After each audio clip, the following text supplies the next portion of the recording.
Hello everyone, I'm Shakti. So இந்த வீடியோல நம்ம வெரி சிம்பிள் சென்டென்ஸ் தான் தமிழ் டு இங்கிலீஷ் டிரான்ஸ்லேஷன் பார்க்க போறோம். ஓகேவா? First of all welcome to in my class. First நம்ம இங்கிலீஷ் வந்து எவ்வளோக்கு எவ்வளோ நம்ம லேர்ன் பண்ணிக்கிறோமோ அந்த அளவுக்கு நம்ம லைஃப்ல நம்மளோட வளர்ச்சியை வந்து பார்க்க முடியும். ஓகேவா? ஸோ நீங்க உங்க லைஃப்ல வந்து நெக்ஸ்ட் லெவல் போகணும் அப்படின்னாலே இங்கிலீஷ் வந்து ரொம்ப இம்பார்ட்டன்டா வந்து தேவைப்படுது. ஓகே, நம்ம இங்கிலீஷ்ல லாங்குவேஜ் எவ்வளோக்கு எவ்வளோ இம்ப்ரூவ் பண்றோமோ அந்த அளவுக்கு நம்ம கெரியரும் வந்து டெவலப் ஆகும். ஓகே, ஸோ ஃபர்ஸ்ட் இங்கிலீஷ் வந்து டஃபஸ்ட் லாங்குவேஜ் அப்படின்னு நிறைய பேர் நினைக்கிறாங்க. ஃபர்ஸ்ட் வந்து டஃபஸ்ட் லாங்குவேஜ்லாம் கிடையவே கிடையாது. English comparing to the another language is easy to learn. ஓகேவா? ஸோ என்னோட ஃபீலிங்ஸ் அப்படிதான் இருந்துச்சு. ஸ்டார்டிங்ல நான் டஃப்னு நினைச்சேன் இங்கிலீஷ். ஆனால் போக போக நான் டைம் அண்ட் எஃபர்ட்ஸ் கொடுக்க English is easy to learn the language comparing to the another language. ஓகேவா? ஸோ நீங்களும் இங்கிலீஷ் வந்து கஷ்டம்னு நினைக்காதீங்க. இங்கிலீஷ் வந்து ரொம்பவே ஈஸி தான். நம்ம எவ்வளோக்கு எவ்வளோ எஃபோர்ட் போட்டு இங்கிலீஷ் லேர்னிங் வந்து கற்றுக்கிறோமோ அந்த அளவுக்கு நம்ம இங்கிலீஷை வந்து க்ரோ பண்ணிக்கிற முடியும். ஓகேவா? ஸோ வாங்க நம்ம வீடியோக்குள்ளே போகலாம்.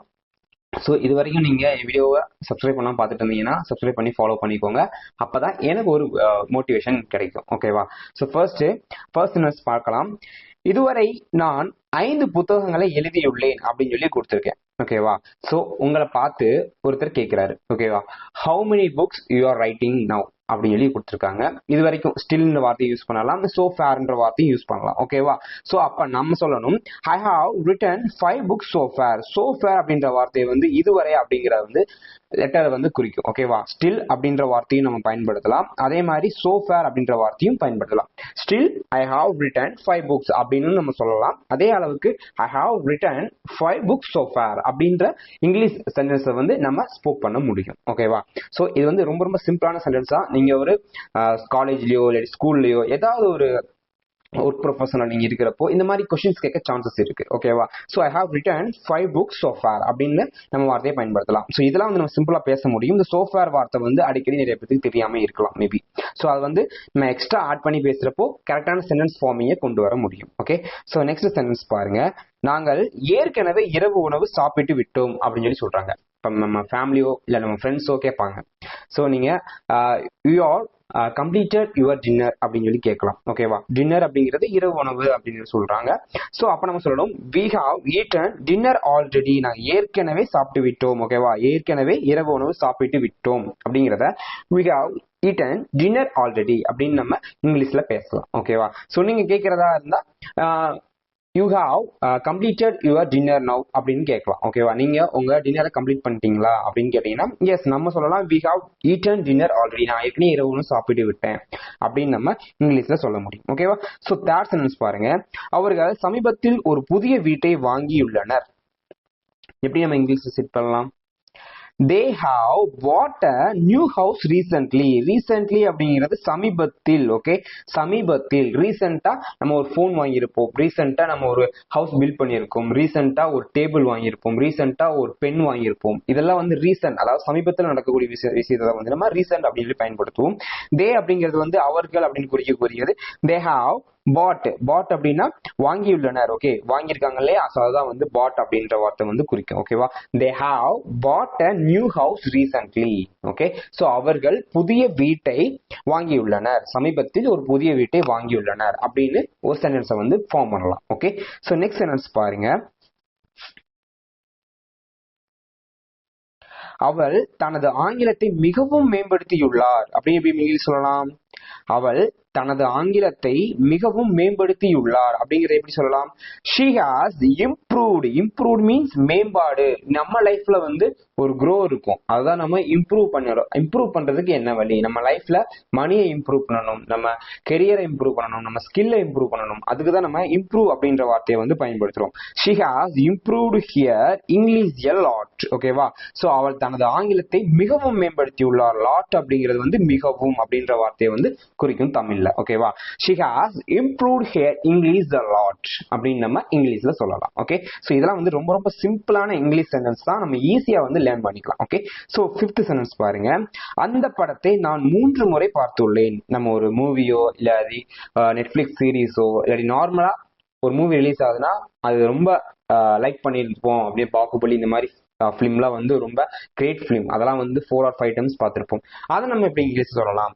I have watched that movie 3 times. Okay, I have watched that movie 3 times. இந்த வாட்ச்டு அப்படிங்கிறது தான் ரொம்ப ரொம்ப இம்பார்ட்டன்ட். ஏன்னா நான் பார்த்துள்ளேன். ஓகேவா, ஐ வாட்ச் அப்படிங்கிறது ப்ரெசென்ட்ல வரும், வாட்ச்டு அப்படிங்கிறது வந்து நம்ம நடந்து முடிஞ்ச விஷயத்தை சொல்லக்கூடியதான் வந்து வாட்ச்டு அப்படின்னு நம்ம வார்த்தையை பயன்படுத்துறோம். இதே வாட்ச் அப்படின்னு நம்ம போட்டோம் அப்படின்னா நான் 3 மூவி பார்த்துட்டு இருக்கேன் அப்படின்னு வந்துடும். அது வந்து ஒரு ராங்கான சென்டென்ஸை ஃபார்ம் பண்ணிடும். அதனாலதான் I have watch that movie 3 times. நான் அந்த படத்தை 3 முறை பார்த்துள்ளேன் அப்படின்னு நம்ம இங்கிலீஷ்ல செட் பண்ணலாம். ஓகேவா, ஸோ இதெல்லாம் ரொம்ப ரொம்ப பேசிக்கான இங்கிலீஷ் சென்டென்ஸ் தான். நம்ம ஜஸ்ட் ஃப்ளோயிங்ல பார்த்துட்டு போயிடலாம். ஓகே, ஸோ 6th சென்டென்ஸ் பாருங்க. அவர்கள் சமீபத்தில் பிரிந்து விட்டனர் கொடுத்துருக்காங்க. ஓகேவா, ஸோ ஃப்ரெண்ட்ஸா இருக்கலாம், கொலீக்ஸா இருக்கலாம், யார் வேணா இருக்கட்டும், நல்ல ஒரு ரிலேஷன்ஷிப்ல தான் இருப்போம். சடனா வந்து ஏதோ ஒரு ப்ராப்ளமோ ஏதோ ஒரு இஷ்யூ ஏற்பட்டு நம்ம அந்த பாண்ட் ரிலேஷன்ஷிப் வந்து ப்ரோக் ஆயிரும். ஓகேவா, ஸோ அதை நம்ம எப்படி இங்கிலீஷ் சொல்லலாம் அப்படின்னா தே ஹாவ் broken up recently அப்படின்னு நம்ம சொல்லலாம். ஓகேவா, ஸோ அவங்க ரிலேஷன்ஷிப் ப்ரோக் ஆயிடுச்சு அப்படின்னா நீங்க ஒருத்தவங்கிட்ட சொல்றீங்க, அப்புறம் வந்து yeah they have broken up recently, that relationship broken up recently, அவங்களோட உறவுகள் வந்து இப்போ வந்து பிரேக் ஆயிடுச்சு, அவங்க வந்து பிரிஞ்சுட்டாங்க அப்படின்னு நம்ம இங்கிலீஷ்ல சொல்லலாம். ஓகே, broken அப்படிங்கிறது வந்து பிரியறத வந்து சொல்லுது, broken up recentlyன்றது சமீபத்துல பிரிஞ்சுட்டாங்க அப்படின்னு நம்ம இங்கிலீஷ்ல சொல்லலாம். ஓகேவா, ஸோ தே ஹாவ் அதெல்லாம் வந்து ரொம்ப ரொம்ப நார்மலா பயன்படுத்தக்கூடிய வேர்ட்ஸ் தான். இதெல்லாம் நம்ம ஈஸியா கத்துக்கலாம். தே ஹாவ் broken up recently அப்படின்னு நம்ம பேச முடியும். ஓகே, ஸோ 7th சென்டென்ஸ் பாருங்க. நான் என் கூட்டத்திற்கு தாமதமாகி விட்டேன். இதை நம்ம அடிக்கடி பயன்படுத்துவோம். ஓகேவா, நம்ம மீட்டிங்கோ இல்லாட்டி நம்ம ஃப்ரெண்ட்ஸ் மீட்டிங் இருக்கும், நம்ம ஒரு ஃபங்க்ஷன் இருக்கும், இந்த மாதிரி விஷயங்கள் நம்ம சம்டைம்ஸ் டிலே ஆயிரும். சம்டைம்ஸ் பஸ் மிஸ் பண்ணியிருப்போம், இல்லாட்டி பஸ் டிலே ஆயிரும், கார் மிஸ் ஆயிரும், பைக் வந்து சடனா நின்றும். அந்த மாதிரி டைம்ல வந்து நம்ம டிலே தான் ஒரு ஃபங்க்ஷனுக்கோ ஒரு மீட்டிங்கோ நம்ம போயிருப்போம். அந்த டைம்ல நம்ம எப்படி இங்கிலீஷ் சொல்லலாம் அப்படின்னா I am late for my meeting. Okay, I am late for my meeting. இந்த லேட் அப்படிங்கிற வார்த்தை வந்து ரொம்ப ரொம்ப இம்பார்ட்டன்ட். லேட் அப்படிங்கிறது வந்து எந்த ஒரு விஷயம் டிலே பண்ணி பண்றத நம்ம லேட் அப்படின்னு சொல்லுவோம். அதான் வந்து I am late for my meeting. Okay, இதெல்லாம் வந்து ரொம்ப ரொம்ப பேசிக்கான இங்கிலீஷ் வேர்ட்ஸ் தான். இதெல்லாம் நம்ம ஈஸியா நம்ம லைஃப்ல டெய்லி பேசிட்டு இருக்கக்கூடிய ஒரு இங்கிலீஷ் சென்டென்ஸ் தான். ஓகேவா, ஸோ நெக்ஸ்ட் பார்க்கலாம். 8th சென்டென்ஸ் பாருங்க.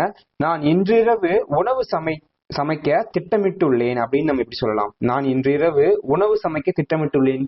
இதெல்லாம் வந்து நம்ம அடிக்கடி நம்ம ஹவுஸ் ஒய்ஃபா இருக்கிறவங்க இல்லாட்டி ஹஸ்பண்ட் வந்து ஒய்ஃபுக்கு வந்து திடீர்னு சமைக்க பிளான் பண்ணுவாங்க, ஏதாச்சும் ஒரு சர்ப்ரைஸ் கொடுக்கணும் அப்படின்றதுக்காக. அப்ப நம்ம எப்படி சொல்லணும்னா I planning to cook dinner tonight. Okay, tonight அப்படின்னு நம்ம வந்து வார்த்தை யூஸ் பண்ணணும், டூ நைட்னு சொல்லக்கூடாது. டொனைட் அப்படிங்கிறது அதுக்கான கரெக்டான வார்த்தையா இருக்கும். ஓகேவா, ஸோ நான் இன்றிரவு உணவு சமைக்க திட்டமிட்டுள்ளேன். ஒரு பிளான் வந்து கிரியேட் பண்ணியிருக்கோம். ஐ எம் பிளானிங். ஃபர்ஸ்ட் எப்பவுமே தமிழ் லாஸ்ட் வர்றது, இங்கிலீஷ்ல ஃபர்ஸ்ட் வரும். ஓகேவா, ஐ எம் பிளானிங் டு குக் உணவு சமைக்க, டின்னர் டொனைட் எப்போ? இன்று இரவு. ஓகேவா, அதுதான் வந்துட்டு சொல்றாங்க. நான் இன்று இரவு உணவு சமைக்க திட்டமிட்டுள்ளேன்.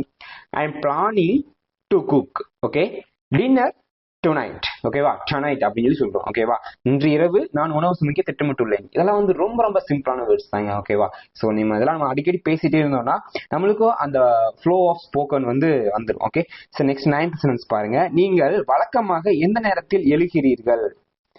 நான்லாம் வந்து ரொம்ப டிலேவா தான் எந்திரிக்கிறேன் இந்த டைம். பட் 1 month பிஃபோர்ல வந்து நான் இயர்லியா தான் வேக்கப் ஆயிருவேன். ஜஸ்ட் ஜோக்கிக்காக சொல்லிட்டு இருக்கேன், ஒன்றும் இல்லை. What time to you usually wake up? இதை நம்ம இப்படி இங்கிலீஷ் சொல்லலாம். உங்க ஃப்ரெண்ட்ஸ் நீங்க மார்னிங் கேட்கலாம். ஓகேவா, ஃப்ரெண்ட்ஸோ இல்லாட்டினா உங்க ரிலேஷன்ஷிப் யாராவது வருவாங்க, எப்பயுமே இந்த பையன் லேட்டாக வந்துட்டீங்க அப்படின்னு கூட பேசுவாங்க. அப்போ நீங்க இங்கிலீஷ்ல எப்படி சொல்லுவீங்க? What time to you usually wake up? Usually அப்படிங்கிறது வந்து வழக்கமாக அப்படின்றத வந்து குறிக்குது. ஓகேவா, யூஸ்வலி அப்படின்னா வழக்கமாக. What time do you usually wake up? ஓகேவா, what time do you usually wake up அப்படின்னு நம்ம இங்கிலீஷ்ல கேட்கலாம். ஓகேவா, ஸோ இதெல்லாம் ரொம்ப ரொம்ப சிம்பிளான பேசிக் சென்டென்ஸ் தான் இங்கிலீஷ்ல. இதெல்லாம் நம்ம ஈஸியா கத்துக்கிற முடியும். ஓகே, கொஞ்சம் மெதுவாக பேச முடியுமா அப்படிங்கறத நம்ம எப்படி சொல்லலாம்? Can you speak a little slower please? ஓகேவா, can you speak a little slower please? ஓகேவா, can you speak a little slower please? Little அப்படிங்கிறது மெதுவாக, கொஞ்சமாக அப்படின்றதுக்காக குறிக்கும். ஸ்லோவர் மெதுவாக பேச முடியுமா? ஓகேவா, அதுக்கு அப்படியேவும் ப்ளீஸ் அப்படிங்கிற ஒரு வார்த்தையை போட்டுட்டோம் அப்படின்னா நம்மளுக்கு அது ஒரு கரெக்ட் சென்டென்சஸ் ஆஃப் இங்கிலீஷை வந்து ஃபார்ம் பண்ணி கொடுக்கும். ஓகேவா, can you speak a little slow please அப்படின்னு நம்ம இங்கிலீஷ்ல கேட்கலாம். இதெல்லாம் வந்து நம்ம ஒரு ஆஃபீஸ்லயோ ஒரு பேங்க்லயோ போறப்ப வந்து இந்த மாதிரி சென்டென்ஸை நம்ம பேசணும் அப்படின்னா பாக்குறவங்க கொஞ்சம் நீட்டா இருக்கும், நம்மளுக்கும் பேசுறதுக்கு ஒரு கம்ஃபர்டபுள் ஃபீலிங்கை வந்து இந்த மாதிரி சென்டென்ஸ் வந்து கொடுக்கும். ஓகேவா? ஸோ இந்த 10 சென்டென்ஸ் நம்ம பார்த்திருக்கோம். ரொம்ப ரொம்ப சிம்பிளான சென்டென்ஸ் தாங்க. இந்த மாதிரி சென்டென்ஸ் வந்து டெய்லி என்னோட வீடியோஸ்ல இருக்கும். Daily 10 sentences of English I will upload in my YouTube channel. So உங்களுக்கு இந்த வீடியோ பிடிச்சிருச்சுன்னா சப்ஸ்கிரைப் பண்ணி ஃபாலோ பண்ணிக்கோங்க. அப்பதான் எனக்கு ஒரு மோட்டிவேட் கண்டிப்பா கிடைக்கும். ஓகேவா? எனக்கும் இன்னும் நிறைய வீடியோஸ் போடுறதுக்கு எனக்கு ஒரு மோட்டிவேட்ன்றதை தாண்டி எனக்கு ஒரு ஃபீலிங்ஸ் கிரியேட் ஆகும். ஓகேவா? So first of all thank you friends, thank you.